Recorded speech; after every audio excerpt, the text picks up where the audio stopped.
دنیا بھر کی طرح پاکستان میں بھی 2 نومبر کو international day to end impunity of crimes against journalist منایا گیا، مگر اس موقع پر گزشتہ سال میں میڈیا کے خلاف کارروائیوں میں تقریباً 60% تک کے تشویشناک اضافے کی نشاندہی کی گئی ہے۔ یہ انکشاف فریڈم نیٹ ورک پاکستان کی سالانہ امپیونٹی رپورٹ میں کیا گیا ہے، جو انٹرنیشنل میڈیا سپورٹ کی مدد سے تیار کی گئی۔ رپورٹ کے مطابق موجودہ حکومت کے دور میں اظہار رائے کی آزادی اور صحافیوں کے تحفظ کا ماحول مزید خراب ہوا ہے۔ رپورٹ میں نومبر 2024 سے ستمبر 2025 کے درمیان پاکستان بھر میں صحافیوں اور میڈیا سے متعلق کارروائیوں کا احاطہ کیا گیا ہے اور صحافیوں اور دیگر میڈیا کارکنوں کے خلاف حملوں اور کارروائیوں میں نمایاں اضافے کی نشاندہی کی گئی ہے۔ صحافیوں کے خلاف کارروائیوں کے کم از کم 142 واقعات ریکارڈ کیے گئے، جو پچھلے سال کے مقابلے میں تقریباً 60% اضافہ ظاہر کرتے ہیں۔ رپورٹ کے مطابق میڈیا کے لیے دشمنی پر مبنی ماحول نے جو فروری 2024 کے عام انتخابات کے بعد مزید شدت اختیار کر گیا ہے، پاکستان کے تقریباً ہر علاقے کو صحافت کے لیے غیر محفوظ بنا دیا ہے اور منفی واقعات تمام صوبوں اور علاقوں سے رپورٹ ہوئے ہیں۔ رپورٹ میں یہ بھی بتایا گیا کہ موجودہ حکومت کے پہلے سال کے دوران متنازع قوانین کے تحت صحافیوں اور میڈیا سے وابستہ 30 افراد کے خلاف کم از کم 36 مقدمات درج کیے گئے۔ یہ قانون 2025 کے شروع میں پارلیمنٹ کے ذریعے ترمیم کے بعد مزید سخت کر دیا گیا، جس سے عوامی سطح پر شدید رد عمل پیدا ہوا۔ ان 36 مقدمات میں سے 22 مقدمات پیکا کے تحت اور 14 مقدمات پاکستان پینل کوڈ کے تحت درج کیے گئے، جبکہ بعض افراد پر ایک سے زیادہ دفعات کے تحت مقدمات بنائے گئے۔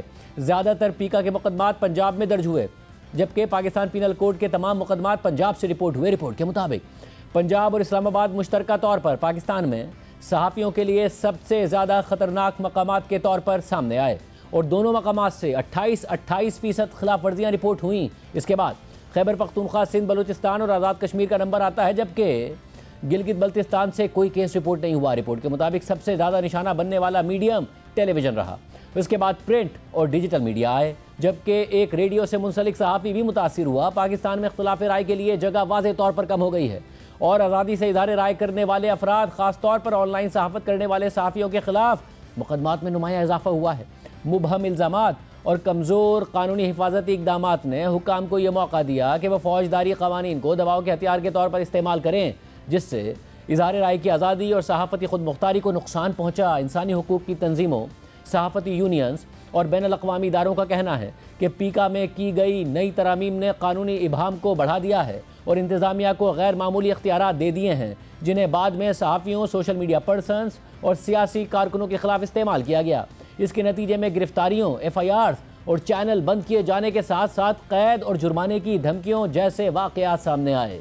پاکستان پینل کوڈ کا استعمال بھی بڑھ گیا، جس نے تحقیقاتی صحافت کے لیے خوف کا ماحول پیدا کر دیا اور شہری آزادیوں کے دائرے کو مزید محدود کر دیا۔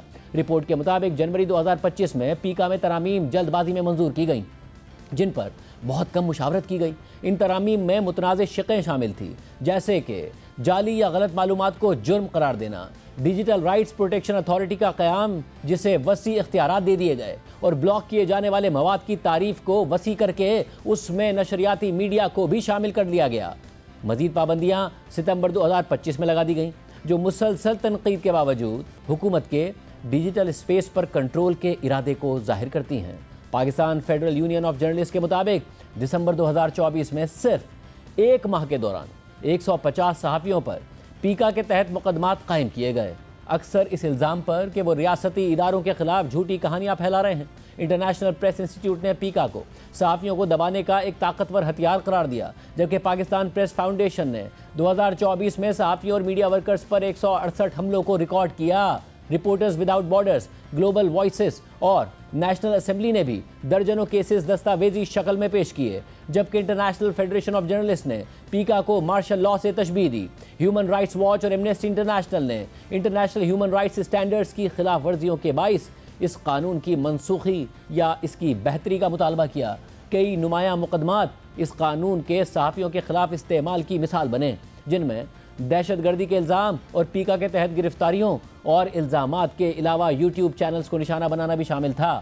ان قانونی کارروائیوں کے مجموعی اثرات نے پریس کی آزادی پر گہرا منفی اثر ڈالا، سیلف سینسرشپ میں اضافہ کیا، مالی نقصانات اور روزگار کے لیے خطرات پیدا کیے، ڈیجیٹل پلیٹ فارمز کے لیے خطرات بڑھائے اور خاص طور پر پنجاب میں زیادہ منفی اثرات دیکھنے میں آئے۔ رپورٹ کے مطابق ان کارروائیوں میں ایک صحافی کا قتل، قتل کی 4 کوششیں، 30 قانونی کارروائیاں، گرفتاریوں اور حراست کے 15 واقعات، 39 جسمانی حملے، 30 آن لائن اور آف لائن دھمکیاں، 3 اغوا، 3 گمشدگیاں اور 10 ڈیجیٹل دھمکیاں شامل تھیں۔ زیادہ تر متاثرین صحافی تھے، لیکن دیگر میڈیا کارکن جیسے سٹیزن جرنلسٹ اور نان ایڈیٹوریل اسٹاف بھی نشانہ بنا۔ 71% واقعات میں سرکاری حکام کو بنیادی ذمہ دار قرار دیا گیا، جبکہ باقی واقعات میں مختلف عناصر، سیاسی جماعتیں اور نامعلوم ذرائع ملوث پائے گئے۔ پاکستان وہ پہلا ملک ہے جس نے صحافیوں کے تحفظ کے لیے خصوصی قانون سازی کی، جو وفاقی اور سندھ کی سطح پر منظور کی گئی۔ تاہم ان قوانین پر عمل درآمد اور تحفظاتی کمیشنز کے قیام میں تسلسل نہیں رہا، اور صرف وفاق اور سندھ میں قابل ذکر پیش رفت ہوئی۔ رپورٹ کے مطابق کچھ مثبت پہلو بھی سامنے آئے، جن میں 2025 میں وفاق اور سندھ میں جرنلسٹ سیفٹی کمیشنز کے سربراہوں کا تقرر شامل ہے۔ تاہم وفاقی کمیشن ابھی تک نامکمل ہے، کچھ اراکین کی سیکیورٹی کلیئرنس باقی ہے اور انتظامی مسائل برقرار ہیں۔ رپورٹ کے مطابق مجموعی طور پر پاکستان میں صحافی جانوں کے خطرے، بار بار قانونی ہراسانی اور جسمانی تشدد کا سامنا کر رہے ہیں، خاص طور پر اسلام آباد، پنجاب اور خیبر پختونخوا میں۔ میڈیا کارکنوں کے تحفظ اور جواب دہی کے لیے ٹھوس اقدامات کی فوری ضرورت ہے۔ رپورٹ کے مطابق اگرچہ پاکستان نے حالیہ برسوں میں قانون سازی کے میدان میں پیش رفت کی ہے، خاص طور پر وفاق اور سندھ کی سطح پر، لیکن دیگر علاقوں میں پیش رفت کی کمی اور تحفظاتی کمیشنز کے غیر مؤثر ہونے نے صحافیوں کے خلاف جرائم کے خاتمے میں رکاوٹ پیدا کر دی ہے۔ صرف قانونی ڈھانچے کافی نہیں، بلکہ مؤثر عمل درآمد اور مسلسل نگرانی ضروری ہے، تاکہ میڈیا کارکنوں کی حفاظت اور اس کی خلاف ورزیوں پر جواب دہی یقینی بنائی جا سکے۔